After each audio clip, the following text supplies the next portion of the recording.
दोस्त, आपका teacher Aditya sir. आज हम लोग BHU BCom 2017 के पार्ट 3 क्वेश्चन नंबर 101 से हम लोग देखेंगे। क्वेश्चन नंबर 101 देखते हैं हम लोग। लदान विपत्र निर्गत किया जाता है। ऑप्शन 1 निर्यातक द्वारा, ऑप्शन 2 आयातक द्वारा, ऑप्शन 3 जहाजी कंपनी द्वारा, ऑप्शन 4 निर्यातक के अभिकर्ता द्वारा। तो इसका आंसर हो जाएगा ऑप्शन नंबर 3 जहाजी कंपनी द्वारा। लदान विपत्र को इंग्लिश में बिल ऑफ लेडिंग कहते हैं। यह एक कानूनी दस्तावेज होता है जिसमें गुड्स का डिटेल होता है कि गुड्स की कितनी क्वांटिटी है और उसका डेस्टिनेशन कहाँ पर है। ठीक। क्वेश्चन नंबर 102, निम्नलिखित में से कौन सा सहायक निर्यात प्रपत्र है। ऑप्शन 1 वाणिज्यिक बीजक, ऑप्शन 2 विनिमय विपत्र, ऑप्शन 3 निरीक्षण का प्रमाण पत्र, ऑप्शन 4 उपचारार्थ बीजक, ऑप्शन नंबर 4 उपचारार्थ बीजक। क्वेश्चन नंबर 103, विशेष आर्थिक क्षेत्र का सृजन किया गया है। निर्यात प्रोत्साहन के लिए, आयात प्रोत्साहन के लिए, मुक्त व्यापार के प्रोत्साहन के लिए, देसी व्यापार के प्रोत्साहन के लिए। ध्यान समझेंगे हम लोग इसको विशेष आर्थिक क्षेत्र को इंग्लिश में स्पेशल इकोनॉमिक जोन और शॉर्ट में सेज SEZ भी बुलाया जाता है। SEZ says. ठीक है। भारत में सेज पॉलिसी पहली बार 1 अप्रैल 2000 को अस्तित्व में आई थी। इसका मुख्य उद्देश्य विदेशी निवेश को बढ़ाना और निर्यात के लिए अंतर्राष्ट्रीय स्तर पर प्रतिस्पर्धी और परेशानी मुक्त वातावरण प्रदान करना था। तो जो भी हम बताए हैं इसके हिसाब से देख लीजिए चारों ऑप्शन में से कौन सा मैच कर रहा है। ऑप्शन नंबर 3 मुक्त व्यापार के प्रोत्साहन के लिए। क्वेश्चन नंबर 104, बीमा के सामान्य सिद्धांत में सम्मिलित है परम सद्विश्वास, बीमा योग्य हित, अंशदान, उपरोक्त सभी। तो बीमा के सामान्य सिद्धांत में परम सद्विश्वास भी सम्मिलित होता है, बीमा योग्य हित भी सम्मिलित होता है, अंशदान भी सम्मिलित होता है, उपरोक्त सभी। तो इसका आंसर हो जाएगा ऑप्शन नंबर 4 उपरोक्त सभी। क्वेश्चन नंबर 105, साझेदार और फर्म का पारस्परिक संबंध होता है। प्रबंध का, सेवक का, एजेंट का, अंशधारी का। तो साझेदारी और फर्म का पारस्परिक जो संबंध होता है वो एजेंट का होता है। तो option number 3। Next question number 106, निम्न में से कौन सा नियंत्रण प्रक्रिया का हिस्सा है। फर्स्ट ऑप्शन मानक स्थापन, सेकेंड ऑप्शन विकल्पों की ढूंढना, थर्ड ऑप्शन समस्याओं से अवगत होना, फोर्थ ऑप्शन कार्य विभाजन। तो इसका आंसर हो जाएगा फर्स्ट मानक स्थापन। क्वेश्चन नंबर 107, निम्नलिखित में से कौन नियोजन एवं नियंत्रण दोनों से संबंधित है। उदाहरण, अवलोकन, बजट, अंकेक्षण। तो नियोजन एवं नियंत्रण से दोनों से जो संबंधित है उसको हम लोग बजट कहते हैं। Option number 3। Question number 108, Fayol ने प्रशासनिक कार्यों के को कितने भागों में व्यक्त किया। पहला option 4, second option 5, third option 7, fourth option 3। तो फेयोल ने प्रशासनिक कार्यों को कितने भागों में व्यक्त किया, इसको समझते हैं हम लोग थोड़ा सा इसके बारे में।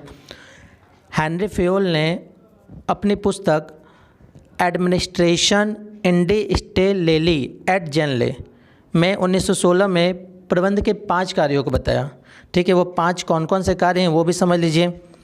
तो 5 कार्यों को बताया तो ऑप्शन नंबर 2 हो जाएगा। 5 कार्य वो कौन कौन से हैं। पहला planning, second organizing, third commanding, fourth coordinating and fifth controlling. तो इन 5 कार्यों के बारे में उन्होंने बताया था। नेक्स्ट क्वेश्चन नंबर 109, मानसिक क्रांति की अवधारणा दी गई। अर्थात पूछा जा रहा है मानसिक क्रांति की अवधारणा किसके द्वारा दी गई। हर्जबर्ग द्वारा, हेनरी फेयोल द्वारा, मैस्लो द्वारा, FW टेलर द्वारा। तो आंसर नंबर 4 हो जाएगा FW टेलर द्वारा। क्वेश्चन नंबर 110, निम्न में से कौन नियोजन का एक तत्व नहीं है। सिद्धांत, उद्देश्य, नीति, रणनीति। तो नियोजन का तत्व कौन सा नहीं है, तो सिद्धांत, ऑप्शन नंबर 1। क्वेश्चन नंबर 111 अर्थात 111, एक योजना के परिमाणात्मक संदर्भ में प्रकट किया जाता है तो वह जानी जाती है। प्रक्रिया, उद्देश्य, नीति, बजट। तो इसका ऑप्शन हो जाएगा हमारा 4th budget. Next question number 112, question number 112 देखिए, उद्देश्यों द्वारा प्रबंध के पिता हैं। First option Henry Fayol, F.W. Taylor, G.R. Terry, Peter Drucker. तो फादर ऑफ मैनेजमेंट जो है वो पीटर डुकर को कहा जाता है। Option number 4 Peter Drucker. Question number 113, कौन सबसे अधिक लोकतांत्रिक संगठन है? रेखा संगठन, रेखा एवं कर्मचारी संगठन, सीमित संगठन, क्रियात्मक संगठन, समिति संगठन। ऑप्शन नंबर 3 हो जाएगा इसका समिति संगठन। क्वेश्चन नंबर 114, वास्तविक कार्य एवं नियोजित कार्य को मापना विषय वस्तु है। नीतियों का, संगठन का, नियंत्रण का, प्रबंध के विस्तार का। ऑप्शन नंबर 3 नियंत्रण का। इसका ऑप्शन नंबर 3 हो जाएगा नियंत्रण का। क्वेश्चन नंबर 115, अधिकार अंतरण से आशय है, अर्थात अधिकार अंतरण से आशय है पूछ रहा है हमसे। तो नाम ही लिखा अधिकार अंतरण, तो इसका मतलब क्या हो जाएगा? केवल अधिकार का अंतरण। ऑप्शन नंबर 1 हो जाएगा। ठीक। क्वेश्चन नंबर 116, निम्न में से कौन कार्य विश्लेषण से संबंधित नहीं है? साक्षात्कार विधि, ये तो सम्मिलित है, ठीक है। बिंदु विधि, ये संबंधित नहीं है, तो 116 का ऑप्शन नंबर 2 हो जाएगा। प्रश्नावली विधि भी संबंधित है और अवलोकन विधि भी संबंधित है। इस क्वेश्चन को ऐसे भी पूछा जा सकता है कि कौन कार्य विश्लेषण से संबंधित है। ऑप्शन 1 बना देगा साक्षात्कार विधि, सेकंड ऑप्शन बना देगा प्रश्नावली विधि, थर्ड बना देगा अवलोकन विधि और फोर्थ बना देगा उपयुक्त सभी। तो उस समय आप लोग उपयुक्त सभी पर टिक करिएगा। नेक्स्ट क्वेश्चन, क्वेश्चन नंबर 117, प्रशिक्षण आवश्यकता का पता लगाने की विधि है। कार्य मूल्यांकन, निष्पादन मूल्यांकन, शॉर्ट विश्लेषण, कार्मिक समीक्षा। तो इसका आंसर हो जाएगा ऑप्शन नंबर 4 कार्मिक समीक्षा। नेक्स्ट क्वेश्चन, क्वेश्चन नंबर 118, अभिप्रेरणा के एक्स तथा वाई सिद्धांत का प्रतिपादन किसने किया था? First option Vroom, second option McGregor, third option Urwick, fourth Maslow. तो एक्स वाई सिद्धांत का प्रतिपादन जो किए थे उनका नाम था मैकग्रेगर। ऑप्शन नंबर 2 किस सन में किए थे ये भी नोट कर लीजिए, 1960 में। ठीक है। क्वेश्चन नंबर 119, समविच्छेद विश्लेषण तकनीकी संबंधित है। ऑप्शन 1 नियोजन से, ऑप्शन 2 स्टाफिंग से, ऑप्शन 3 अभिप्रेरणा से, ऑप्शन 4 नियंत्रण से। तो समविच्छेद बिंदु अर्थात समविच्छेद तकनीक जो संबंधित है वो नियंत्रण संबंधित है। ऑप्शन नंबर 4 हो जाएगा इसका हमारा। ब्रेक इवन एनालिसिस जो है ये एक तकनीक है जिसका प्रयोग प्रोडक्शन मैनेजमेंट और मैनेजमेंट अकाउंटेंट द्वारा किया जाता है। ठीक। क्वेश्चन नंबर 120, अभिप्रेरणा का सिद्धांत जो अधिक लोकतांत्रिक है। ऑप्शन 1 आरोम्य, ऑप्शन 2 भागीदारी, ऑप्शन 3 एक्स, ऑप्शन 4 वाई। तो अभिप्रेरणा का सिद्धांत जो है वो भागीदारी से संबंधित है। Option number 2। Next question, question number 1 to 1, निम्न में से कौन वित्तीय बाजार का भाग नहीं है? पूंजी बाजार, वस्तु बाजार, मुद्रा बाजार, द्वितीयक बाजार। तो वस्तु बाजार। क्वेश्चन, क्वेश्चन नंबर 122, निम्नलिखित में से कौन स्कंद विपणी में सट्टेबाज नहीं है? फर्स्ट ऑप्शन दलाल, second option bull, third option bear, fourth option stag. तो आंसर हो जाएगा फर्स्ट दलाल। Question number 1 to 3, question number 123, मुद्रा बाजार किसके साथ सौदा करते हैं? तो मुद्रा बाजार जो होता है वह अल्पकालीन निधि होता है, अर्थात शॉर्ट टर्म फंड होता है। तो ऑप्शन नंबर 3 हो जाएगा इसका अल्पकालीन निधि। क्वेश्चन नंबर 124, पूंजी बाजार दस्तावेज के परिपक्वता की अधिकतम अवधि है? कोई सीमा नहीं, 3 वर्ष, 364 दिन, 20 वर्ष। तो पूंजी बाजार दस्तावेज का जो है उसकी कोई लिमिट नहीं है, अर्थात कोई सीमा नहीं। Option number 1। Question number 1 to 5,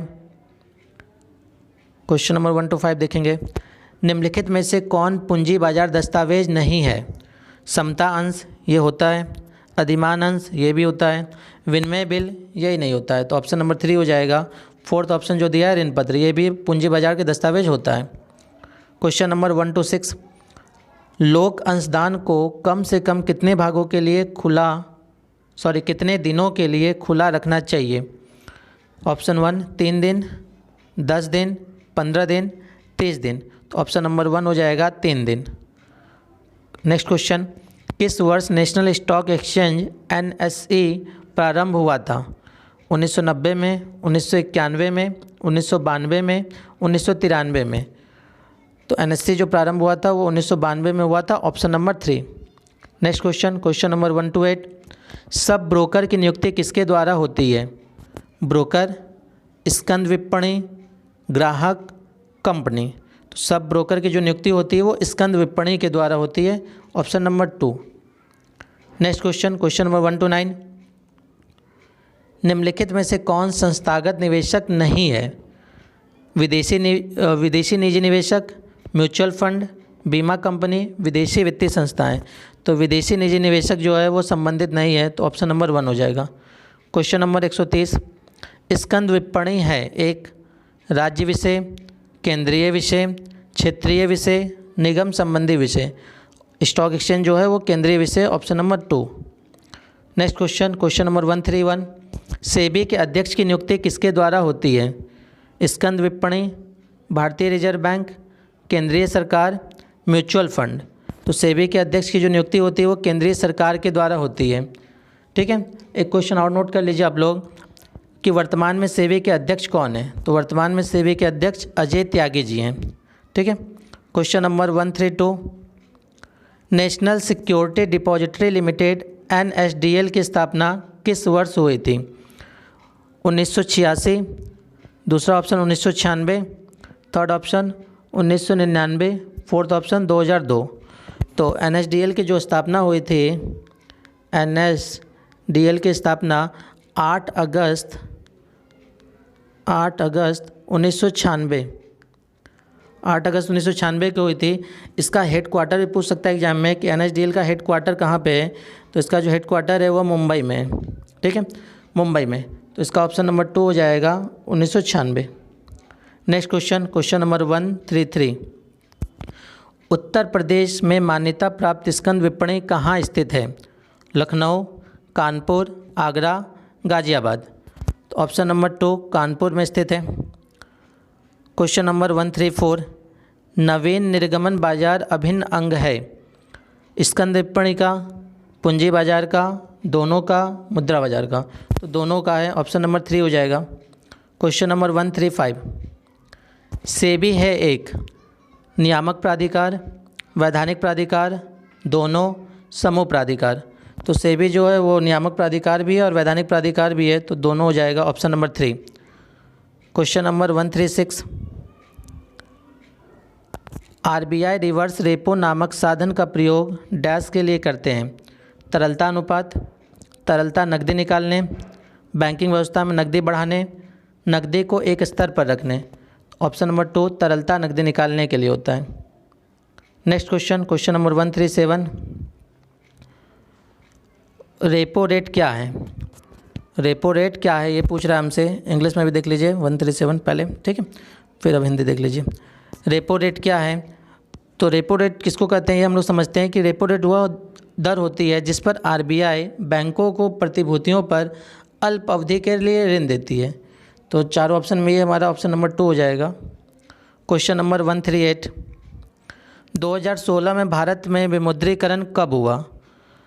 8 सितंबर 2016, 8 अक्टूबर 2016, 8 नवंबर 2016, 8 दिसंबर 2016।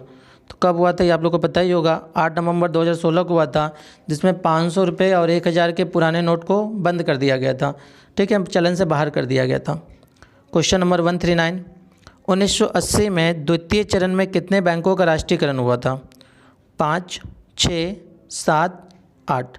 तो 1980 में द्वितीय चरण में 6 बैंकों का राष्ट्रीयकरण हुआ था, ऑप्शन नंबर 2। वो 6 बैंक कौन कौन से हैं वो भी नोट कर लीजिए आप लोग।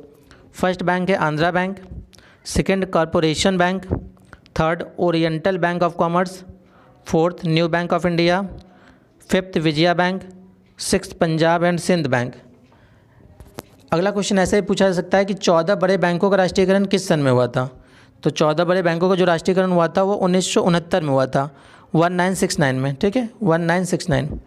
क्वेश्चन नंबर 140, निधि अंतरण की निम्नलिखित में से किस व्यवस्था में निधियां एक से दूसरे बैंक में ले जाई जा सकती है और लेन देन को किसी दूसरे लेन देन के साथ समूहित किए बिना तत्काल निपटा दिया जाता है? तो इसको हम लोग क्या कहते हैं? RTGS, option number 1। Next question number 141। Smart money शब्द का अर्थ है, तो स्मार्ट मनी माने क्रेडिट कार्ड होता है, तो इसका ऑप्शन नंबर 3 हो जाएगा। Question number 142। निम्न दिए गए दरों में से कौन भारतीय रिजर्व बैंक द्वारा नियंत्रित नहीं किए जाते हैं? फर्स्ट ऑप्शन आरक्षित नकदी निधि अनुपात, सेकेंड ऑप्शन संविधिक संपत्ति अनुपात, थर्ड ऑप्शन उपकर, फोर्थ ऑप्शन रेपो रेट। तो इसका इंग्लिश देख लीजिए जरा। कैश रिजर्व रेशियो तो आरबीआई नियंत्रित करता है, स्ट्रेचरी लिक्विड रेशियो भी करता है, रेपो रेट भी करता है, सेज का नियंत्रण नहीं करता है, तो ऑप्शन नंबर 3 हो जाएगा। Question number 143।